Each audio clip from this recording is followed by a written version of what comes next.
آپ ہمارا ثم تنامون، پھر تم سو جاتے ہو. صحیح. تو اس کا مطلب یہ ہے کہ آپ پیوریفائی ہو کے سوئیں. زبردست. ٹھیک ہے، اور اپنے آپ کو پاک صاف کر کے سوئیں. ثم تنامون. اور پھر ساتھ فرمایا کہ فلا تکتب لکم، پھر کوئی چیز نہیں لکھی جاتی، کوئی چیز نہیں لکھی جاتی حتی تستيقظون، جب تک کہ تم جاگ نہ جاؤ. بیداری تک پھر کچھ نہیں لکھا جاتا. صحیح. اس کا مطلب یہ ہے کہ اگر ہم عشاء پڑھ کے سوئے نہیں تو پھر ہم کیا کر رہے ہیں؟ تحترقون کر رہے ہیں. بالکل ٹھیک. پھر ہم اسی طرح اپنی زبان سے، اپنے ہاتھوں سے اپنے آپ کو گناہوں میں آلودہ کر رہے ہیں. جی. آلودگی میں سوئیں گے تو برے خواب آئیں گے. سبحان اللہ. پیوریفائی ہو کے سوئیں گے تو یہ پروٹیکشن میں سب سے بڑی پروٹیکشن تو یہ ہے کہ آپ 5 وقت نماز پڑھیں. اسی لیے یہ جو نماز ہے وطر کی، جی. یہ عشاء کی نماز نہیں ہے. یہ وطر کی نماز عشاء کی نماز کا حصہ نہیں ہے. صحیح. یہ رات کی آخری نماز ہے. بالکل ٹھیک.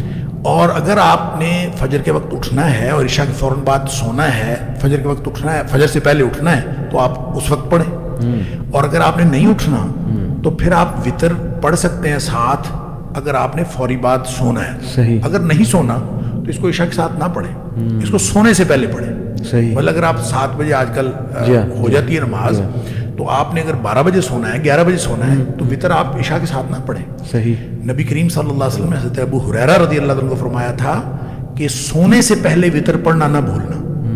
تو اس کا مطلب یہ ہے کہ اگر آپ نے فجر کے وقت اٹھ کے فجر سے پہلے تہجد وغیرہ نہیں پڑھنی تو سوتے وقت کم از کم وطر پڑھ لیں، پیوریفائی ہو کے سوئیں. زبردست. تو یہ سب سے بڑی پروٹیکشن تو یہ ہے. پھر اس کے علاوہ جو دعائیں ہیں، سونے جاگنے کی دعائیں، موقع بہ موقع دعائیں، صبح و شام کے اذکار، یہ پروٹیکشن ہے. پھر یہ کہ جو قرآن کے مختلف حصے ہیں ان کی اپنی ایک تاثیر ہے. تو ایک دم جو میں یہ سمجھتا ہوں حدیث کی روشنی میں ہر شخص کو کرتے رہنا چاہیے، وہ میں بتایا کرتا ہوں. وہ 6 چیزیں ہیں: سورہ فاتحہ، جی. آیت الکرسی اور 4 کل. صحیح. یہ جو 6 چیزیں ہیں ان کو 6 دفعہ پڑھیں، 6 دفعہ دن میں دم کریں. اچھا. 5 نمازوں کے ساتھ اور 6ٹی دفعہ سوتے وقت. سبحان اللہ. اور ان میں سے جو 3 اوقات ہیں اس میں 3 دفعہ پڑھیں. فجر، مغرب اور سوتے وقت. صحیح. یہ 3 دفعہ پڑھیں. بالکل. اور اپنے آپ اس کے بعد دعا کی طرح ہاتھ بنائیں، اپنے پورے جسم پہ پھیر لیں، آپ اللہ کی حفاظت میں آ گئے. زبردست. باقی نمازوں کے ساتھ 1 دفعہ پڑھیں. ٹھیک. اور یوں پھونک ماریں اپنے اوپر، سارے جسم پہ پھیر لیں آپ اللہ کی، اور طے کر لیں، آپ سمجھ لیں کہ آپ اللہ کی حفاظت میں آ گئے. یہ اتنی بڑی شیلڈ ہے جی. کہ ابتدا میں جب آپ شروع کریں گے نا تو یہ بالکل جیسے دیوار گیلی ہوتی ہے نا تو کمزور ہوتی ہے. جی. تو یہ بھی کمزور ہوگی.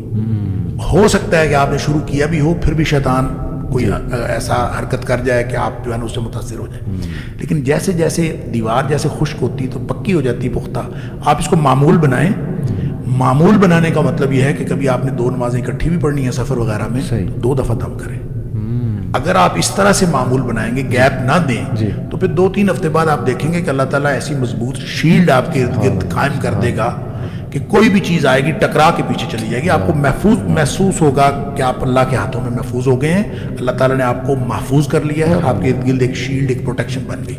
تو اس طرح کی چیزیں، قرآن خود پروٹیکشن ہے. اللہ تعالیٰ نے جب کہیں شیطان نے بات کی کہ میں تیرے بندوں کو گمراہ کروں گا، میں تکلیف پہنچاؤں گا، میں یہ کروں گا، ہر جگہ اللہ تعالیٰ نے یہ فرمایا کہ میرے بندوں پر تیرا جادو نہیں چلے گا. تو ہم بس اللہ کے بندے بن جائیں تو سارے معاملات خوابوں کے بھی ٹھیک ہو جائیں گے، حقیقت کے بھی ٹھیک ہو جائیں گے. کیا بات ہے. جزاک اللہ شیخ. بہت ہی میرے بھی علم میں اضافہ ہوا. اللہ تعالیٰ آپ کے علم میں برکت دے، آپ کی زندگی میں برکت دے. آپ آتے رہیں، ہمیں محبت ہے اللہ